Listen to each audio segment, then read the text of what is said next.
Hello everyone. Today I'm going to show you how I made this watercolor card. I actually painted the teacups in a live class I did on my Patreon channel, and I wanted to show you how you can cut up elements that you have and use them as cards and even add different elements to it to make it exactly how you want it. This is a perfect card for Mother's Day or really for any occasion because it's just about showing that you appreciate someone and that you love them, and what's cuter than teacups? So, first, I start by cutting out my teacups. On Instagram, the vote was to do a card with this teacup design specifically. It was voted as the favorite, so that's the one I went with. And I just really feel that anything cut out is 100 times cuter. So if you have different things that you've painted that you don't even like, try cutting it out and you might like it better. So the idea for this card was to have flowers coming out of the tea, kind of like steam. So I used my teacup to give me a guide and sketched another guide for where I wanted to paint these flowers. Now, this is not the final card. I'm actually going to cut the flowers out and place that on top of another piece of paper for the card. I really wanted this card to be very multidimensional and kind of pop out a little bit. I think that makes collage cards really fun. The paper that I'm using for this project is 140-pound cold press Baohong 100% cotton paper. Kind of a mouthful, but it's my favorite paper recently.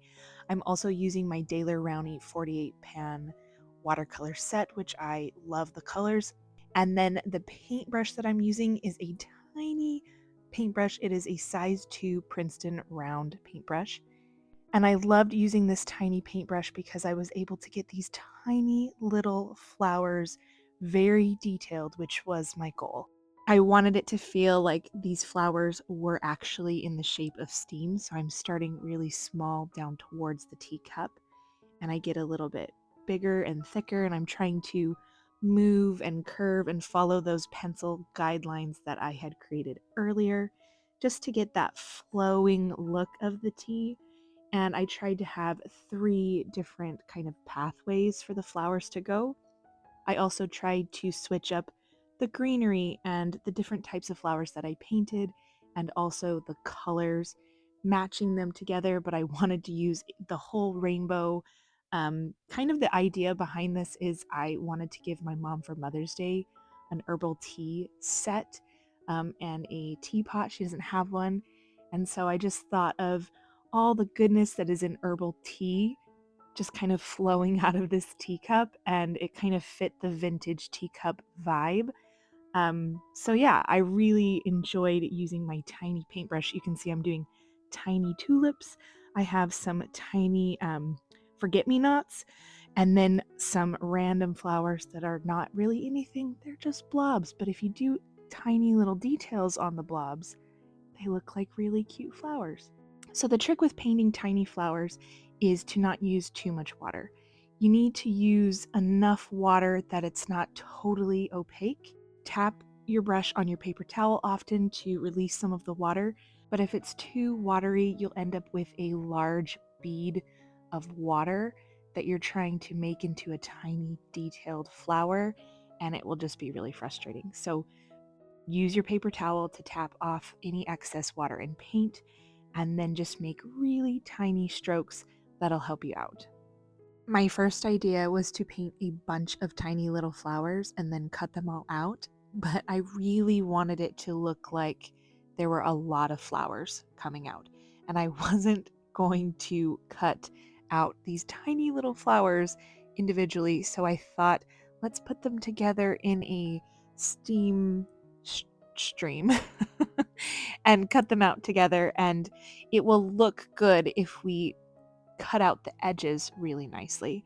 I also thought adding a vined flower and then adding vines throughout, you'll see me do that a little bit later, really helped the feeling of movement and flow like steam. So here I'm holding the teacup to the paper to kind of get a good idea of how it will look in the end, and that's when I decide let's add more of those curly vines to give it a little bit more movement and personality, and it kind of gives the whole vibe of steam. To me, what makes tiny paintings impressive is when you can add lots of details and layers.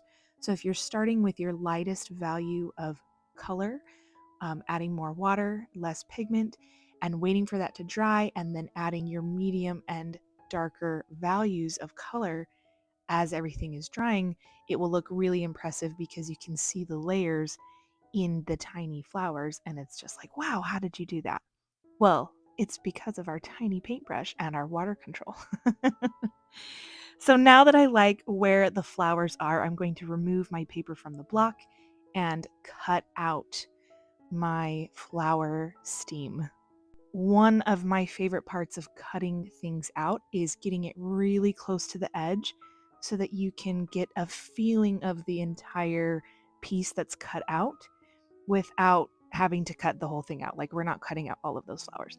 But I did think, what if some of the flowers were kind of coming off the top, or there was a couple leaves coming out the side? So I did paint a few standalone flowers and leaves that I could cut out individually and make them look like they were separating from the group.